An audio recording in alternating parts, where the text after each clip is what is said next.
So a little history about breadfruit. So breadfruit um originally comes from Southeast Asia. So an island called Tahiti. So it was brought by Captain William Bligh in 1793. Right, that was the first time that breadfruit successfully, I must say successfully, was brought to the Caribbean, not to Grenada. It was first brought to St. Vincent, and it later made its way to Grenada, but it was brought to the Caribbean successfully in 1793. And I say successfully because Captain William Bligh made a trip back in 1789. It was a trip bringing, of course, breadfruit trees to the Caribbean, but he was unsuccessful in bringing it. There was mutiny. Mutiny is like revolt or rebellion aboard the ship, the HMS Bounty ship, and unfortunately, he was unable to bring the breadfruit trees that was on board the ship to the Caribbean. So it was on his second voyage he left Tahiti in around 1791 to made it all the way to the Caribbean. And it was on his second trip that he was successful in bringing over 300 breadfruit trees to the Caribbean. And of course, it was first brought to St. Vincent. So if you ever ask yourself, why is it that St. Vincent have so much breadfruit? Actually, it was St. Vincent where the breadfruit trees was first brought by Captain William Bligh in the Caribbean. Right, so some of the breadfruit, and that's very true. I know for sure some of the breadfruit that we get in Grenada, even now during our long season, February, some of the breadfruit comes from St. Vincent, right? So St. Vincent too. There's lots of breadfruit trees. Breadfruit is found in abundance, right? And the breadfruit arrives on board the ship that comes from St. Vincent on a weekly basis. And some of the market vendors and even the supermarkets, the breadfruit they're selling is actually from St. Vincent. And as I said, that's not surprising because St. Vincent was the first island in which the breadfruit was introduced back in 1793 by Captain William Bligh. And of course, as I mentioned, the breadfruit is a vegetable, um, and it's Southeast Asia origin. If you're looking live in the especially if you live in the diaspora, whether in the US or in Canada or in the UK, you get a similar, very similar vegetable. It's called a jackfruit. Right? It looks very similar to breadfruit. I see it in the supermarket all the time, and you think it's breadfruit, but no, it's jackfruit, and it's they're from the same family, right? So they're cousins. If you want to think about, they're like cousins, right? So the jackfruit is a cousin of the breadfruit. So they're a similar type in look. In So the appearance of the jackfruit is very similar to the breadfruit, and then when you cut it on the inside, it's that thick, fleshy um, col color, beige color, right? Similar taste. The breadfruit is, in my opinion, is nicer than the jackfruit, but very similar taste, right? And yeah, so it's a cousin of the breadfruit, so the jackfruit. And like the Jamaicans, they have it in tin, right? So if you go in the supermarket, especially as I said, if you live in the diaspora, you if you go in any ethnic supermarket or even the regular supermarket and you check out the ethnic aisles, right, there is jackfruit and you get it in the tin.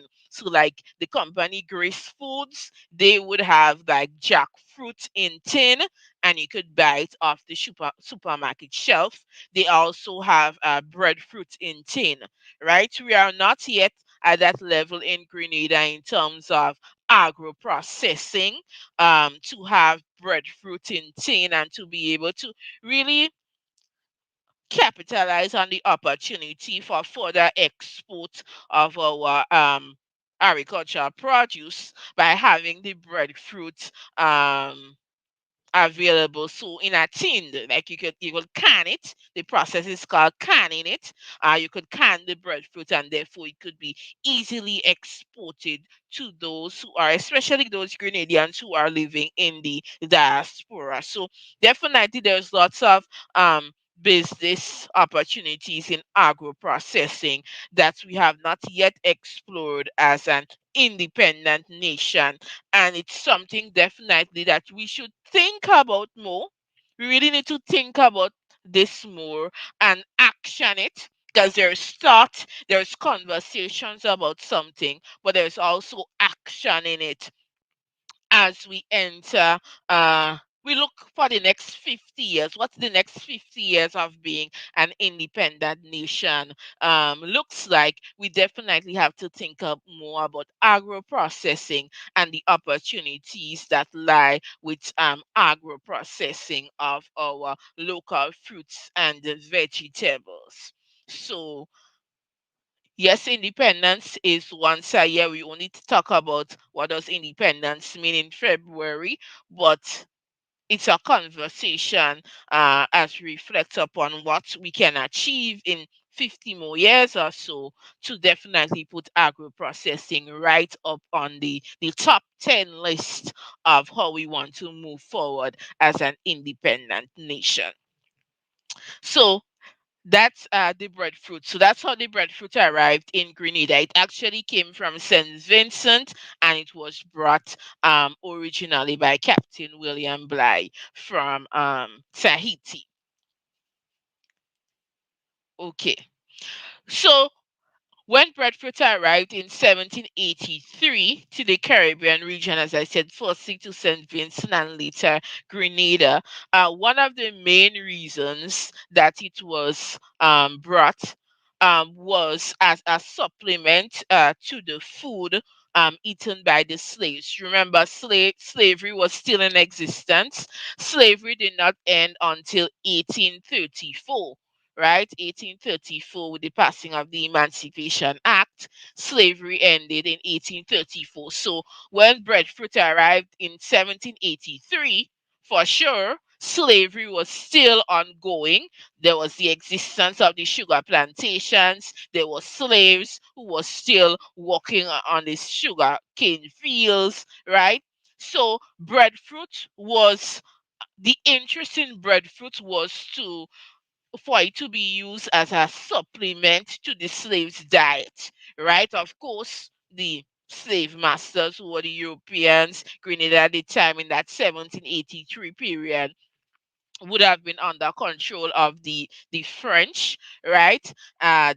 So during that time, um, the interest was in feeding the slaves, right? Because you had thousands of slaves, you had to feed them, give them food every day for them to work, of course. So the interest was in feeding the slaves and ensuring that they had food to eat. And you know that breadfruit is very filling, right? Breadfruit is very filling. Like, if you cook breadfruit, by the time you eat like two, three slices of breadfruit, like you filled, right? It's very filling. So that's one of the main reasons why the Europeans were interested in bringing breadfruit, because it would supplement the diet of the slaves, and it was good healthy food for them to eat and be able to work, right? Work on the sugar plantations.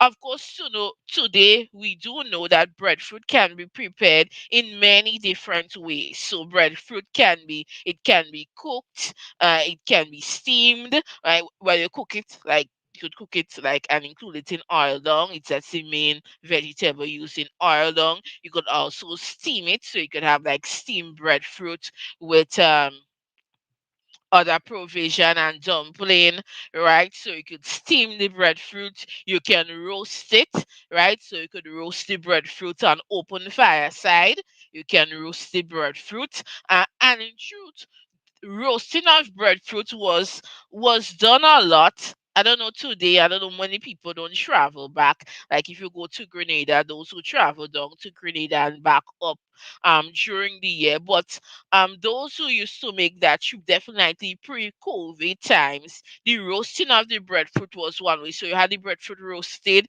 and then you're able to um store it away nicely in foil and so forth, and pack it in your suitcase, and then that will help it make the trip. Whether wherever you're going in the US, anywhere in the US, anywhere in Canada, anywhere in the UK, right? So the roasting of the breadfruit, what was you roast it on open fire side, and then once it's roasted, then you can I say pack it away nicely in foil paper, wrap it properly, and put it in your luggage, and then bring it up on your trip. And of course, fried breadfruit, right? Fried breadfruit um is another way in which breadfruit can be prepared. So there's many numerous ways in which you could prepare breadfruit. And today, breadfruit, there's one local company, and we'll probably share them with the about them more sometime on our Facebook page, that is making local breadfruit chips. Right, so local breadfruit chips. So do check them out. I can't remember the name of the company, but we'll do share on our Facebook page when I do find out that information. But I saw it on one of the programs that they're making local breadfruit chips, and that's an excellent initiative, right? To use breadfruit in such an innovative and creative way. We are used to the normal Irish potato chips, of course, but breadfruit chips and using local vegetables to make chips. So you could have breadfruit chips and fried chicken. That's an excellent way to use breadfruit. So breadfruit can be prepared in many different ways. You could make breadfruit pie. I have made breadfruit pie in the past, very similar to how you make macaroni pie, but instead of using macaroni, you use breadfruit, and then you do all the other process in making it.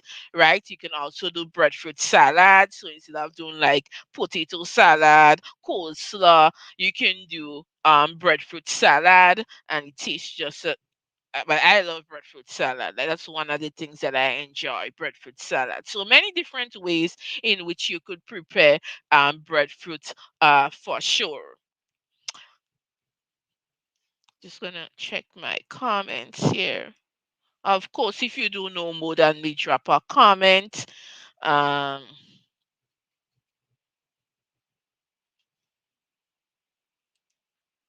right, moving on.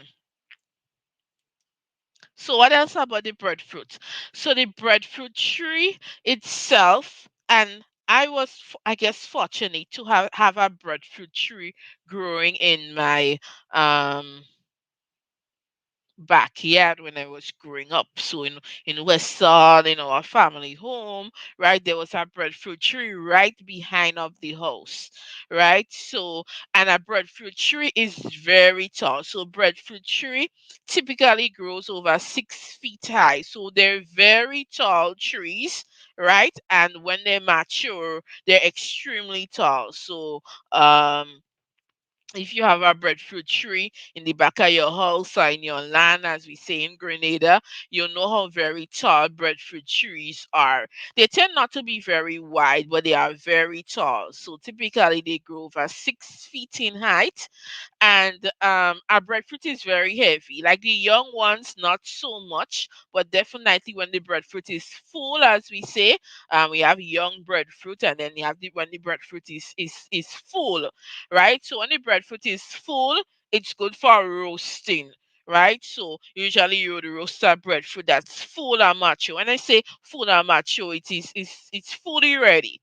The young breadfruit tends to be smaller, and you typically use the younger breadfruit in oil dung. Like if you get a mature breadfruit to make a oil dung, it tastes okay, right? But it's not the best, right? So definitely having a younger breadfruit is best for oil dung, meaning that the breadfruit is not fully mature as yet, right? And once you cut it, you know if it's young or if it's mature, right? Also the look, right? The breadfruit that is more mature tends to be a definitely a paler green, and it might have starting to get like brown spots on it, as opposed to the younger breadfruit that is more fully green, right? And has that nice green color. So a breadfruit can weigh anywhere from 2 to 6 pounds. As I said, if it's very mature, it's probably gonna be over 6 pounds. So very bit heavy. So if it's younger, 2 pounds, right? So it has some weight to it. So in terms of vegetables, it's probably one of the heavier vegetables as compared to, carrot, cabbage. Some you could get some big cabbage, but carrot, cabbage, and even the ground provisions like yam and so forth, right? But the breadfruit is one of the heavier vegetables, of course. And the breadfruit is very high in carbohydrates. So it's a starchy vegetable, right? So that's one of the reasons why it is so very filling, is because it's high in carbohydrates, and carbohydrates tend to fill you. So foods that are rich in carbohydrates tend to fill you a lot more than foods that aren't. So the breadfruit for sure is very rich in carbohydrates, right? So definitely, why breadfruit is good for you. Those folks who may be suffering, especially if you're diabetic, even if you have high blood pressure, the advice is not too much breadfruit. So if you're eating oil dung, not too much breadfruit, because when the starch breaks down, it turns into glucose, right? And that increases your sugar, right? So folks who are definitely either hypertensive, maybe hypertensive or high blood pressure, but definitely if you're diabetic, um you have to be very careful with the amount of breadfruit that you consume, because as I said, when it breaks down, it eventually turns into glucose, and that increases your sugar level. But in terms of filling your stomach, right, excellent, like 2 3 slices of breadfruit, and but I know I'm filled. Like some other people might need way more breadfruit to fill their stomach, but my stomach is smallish in size, right? So it's not that filling, it's smallish in size. So definitely it fills you. In terms of the breadfruit tree, so as I said, the breadfruit tree typically grows over 6 feet in height. And one breadfruit tree can produce anywhere between 50 to 150 breadfruits. And so when you see a breadfruit tree, you see some breadfruit trees, like if you're passing over, like for example, if you're passing over the Granada, and when you start climbing over the hills, as we call it in Grenada, there's so many breadfruit trees, and some of them are so laden, right? So they're laden. We say laden with breadfruit, right? So they have close to over 100 breadfruits on the tree, right? Some trees not as much. It just depends, I guess, on where they're located, and if they're not some if the tree doesn't suffer from any disease, um if it's a healthy breadfruit tree, it could probably produce the 150 breadfruit. But those that are maybe suffering, as I said, suffering from some disease or whatever climatic conditions they may be in, mightn't be ideal. But definitely lots of breadfruit on the trees for a mature breadfruit tree. And breadfruit grows around the year, although in some times of the year, like now, especially if in Grenada, no, there is breadfruit, and sometimes breadfruit is very scarce. Like when you want breadfruit, there isn't, and that's why we have to go to Saint Vincent and get breadfruit from Saint Vincent, right? It grows around the year, but sometimes of the year it's just more in abundance than other times of the year, right? And So when there's lots of breadfruit around people, as I said, different ways to prepare it. You can fry it, you can steam it, you can use it to make oil dough, you can roast it on open fire, right? And you can incorporate it into your main dishes that you prepare, right? Once it's available. And yes, definitely drop any comments if you want to share anything else about the breadfruit